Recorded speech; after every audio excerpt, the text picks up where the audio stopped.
विदुर जी के उपदेश से धृतराष्ट्र और गांधारी का वन में जाना। सूत जी कहते हैं कि हे शौनक जी, विदुर जी से तीर्थ यात्रा में महर्षि मैत्रेय से आत्मा का ज्ञान प्राप्त करके हस्तिनापुर लौट आए। उन्हें जो कुछ जानने की इच्छा थी वह पूर्ण हो गई थी।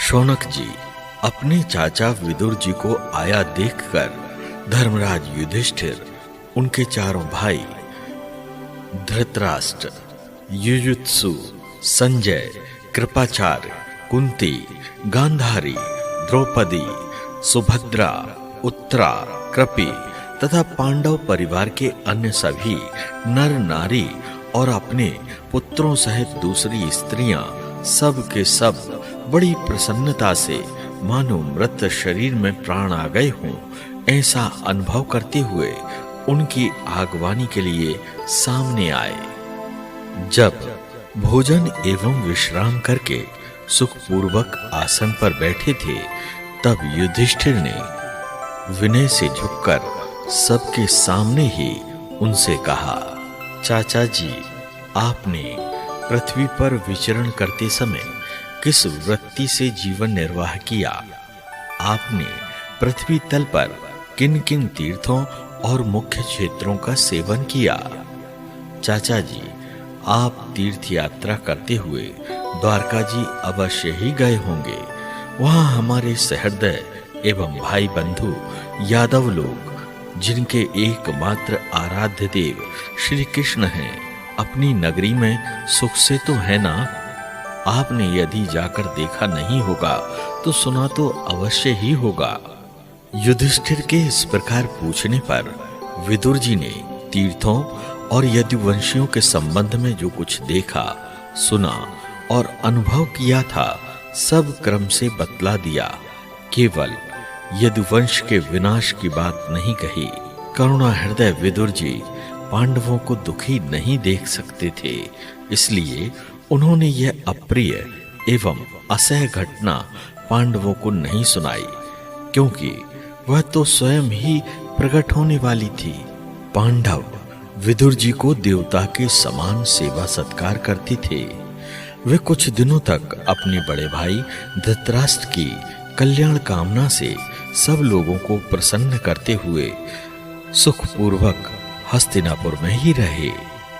परंतु विदुर जी ने काल की गति जानकर अपने बड़े भाई धृतराष्ट्र से कहा, महाराज देखिए, अब बड़ा भयंकर समय आ गया है, झटपट यहाँ से निकल चलिए। हम सब लोगों के सिर पर वह सर्व समर्थ काल मंडराने लगा है, जिसके टालने का कहीं भी कोई उपाय नहीं है। आपके चाचा, ताऊ, सगे, संबंधी और पुत्र सभी मारे गए। आपकी उम्र भी ढल चुकी, शरीर बुढ़ापे का शिकार हो गया। आप पराए घर में पड़े हैं। इस प्राणी को जीवित रहने की कितनी प्रबल इच्छा होती है। इसी के कारण तो आप भीम का दिया हुआ टुकड़ा खाकर कुत्ते सा जीवन जी रहे हैं। जिनको आपने आग में जलाने की चेष्टा की, विष देकर मार डालना चाहा। भरी सभा में जिनकी विवाहिता पत्नी को अपमानित किया, जिनकी भूमि और धन छीन लिए, उन्हीं के अन्न से पले हुए प्राणों को रखने में क्या गौरव है। परंतु आपके चाहने से क्या होगा? पुराने वस्त्र की तरह बुढ़ापे से गला हुआ आपका शरीर आपके ना चाहने पर भी छीण हुआ जा रहा है। जब छोटे भाई विदुर ने अंधे राजा धृतराष्ट्र को इस प्रकार समझाया, तब उनकी प्रज्ञा के नेत्र खुल गए। वे भाई बंधुओं के सुदृढ़ स्नेही पाशों को काटकर अपने छोटे भाई विदुर के दिखलाए हुए मार्ग से निकल पड़े। जब परम पतिव्रता गांधारी ने देखा, तब वे भी उनके पीछे पीछे चल पड़ी। युधिष्ठिर प्रातःकाल गुरुजनों की चरण वंदना के लिए राजमहल में गए। तब उन्हें धृतराष्ट्र, विदुर तथा माता गांधारी के दर्शन नहीं हुए। युधिष्ठिर ने वहीं पर बैठे हुए संजय से पूछा, संजय, मेरे विवृद्ध एवं नेत्रहीन पिता धृतराष्ट्र कहाँ हैं?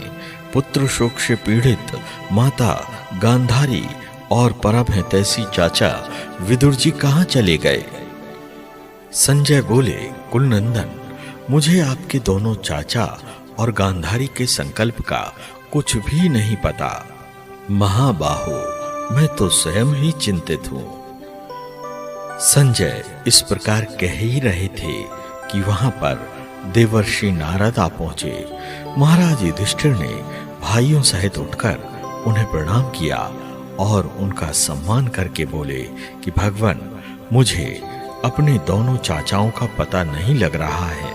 न जाने वे दोनों और पुत्र शोक से व्याकुल तपस्विनी माता गांधारी यहां से कहां चले गए।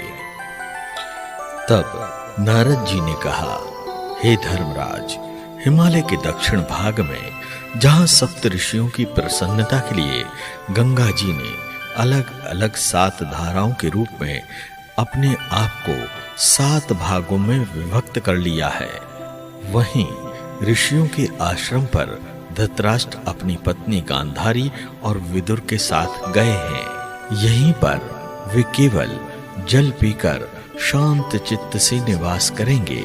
हे धर्मराज, आज से 5वें दिन अपने शरीर का परित्याग कर देंगे और वह जलकर भस्म हो जाएगा और माता गांधारी अपने पति का अनुगमन करती हुई उसी आग में प्रवेश कर जाएगी। धर्मराज विदुर जी अपने भाई का आश्चर्यमय मोक्ष देखकर हर्षित और वियोग देखकर दुखित होते हुए वहां से तीर्थ सेवन के लिए चले जाएंगे। देवर्षि नारद ऐसा कहकर स्वर्ग को चले गए। धर्मराज युधिष्ठिर ने उनके उपदेशों को हृदय में धारण करके शोक को त्याग दिया।